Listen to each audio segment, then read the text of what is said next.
అందరికీ నమస్కారం అండి. నా పేరు మొహమ్మద్ సోహెల్. నేను నెల్లూరు నుంచి ఇక్కడికి మన చంద్రబాబు నాయుడు గారు సభ పెడితే ఇక్కడికి దూరం నుంచి వచ్చాను. కానీ ఎవరు ఇక్కడ సహకరించలేదు. నాకు దూరం నుంచి వచ్చాను. ఎవరైనా నాకు సహకరించి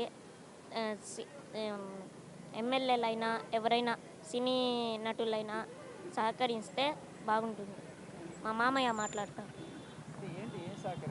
సార్ నమస్తే అండి. బాబు ఫిజికల్గా ప్రాబ్లము. బాబుగా అదే ఏనాయన అది రోగం ఆస్ట్రోజెనసిస్ ఇంపర్ఫెక్ట్ అనే ఒక రోగం. అది కాల్షియం డౌన్ 10 లక్షల దాకా ఖర్చు పెట్టాం మేము. ఆ స్తోమత లేదు మన దగ్గర. ఏదో ఇక్కడ సభ ఉందని చెప్పేసి ప్రమాణ స్వీకారం ఉందని చెప్పి వచ్చాము నెల్లూరు నుంచి. ఏదో పెద్దోళ్ళు వస్తారు కదా, ఎవరో ఒకటి చూస్తారని చెప్పి మనం సహకరిస్తారని చెప్పి వచ్చాము. చాలా సభల్లో పిలుచుకుని వెళ్దామని కూడా ఈ బాబుని ఎత్తుకొని మన సభల్లో వెళ్ళలేము. బాబు ఏంటంటే జనాలు తోసేస్తారు. ఇప్పుడే పొద్దున్నే మనం ఇబ్బందిగా వచ్చి తెల్లారుజామున వచ్చాము. 3ంటికి వచ్చాము. గుంటూరు బైపాస్లో ట్రాఫిక్ జామ్ అయిపోయింది. పొద్దున్న టిఫిన్ లేదు, ఏం లేదు. నీళ్లు మజ్జిగ తాగి అట్టే ఉన్నాము.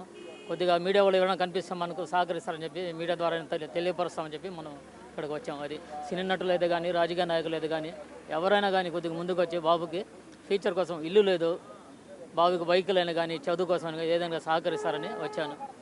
నేను జనసేన పార్టీ ఆఫీస్ దగ్గర కూడా వెళ్ళాను, అర్జీ ఇచ్చి వచ్చాను. ఇప్పుడు దాకా జవాబు లేదు. అది లోకేష్ గారు కానీ, చంద్రబాబు నాయుడు గారు అయినా ఎవరైనా కానీ ముందుకు వచ్చి కొద్దిగా సహకరిస్తే బాగుంటుందని మా విన్నపం అంతే. For more videos like this, subscribe Big TV channel.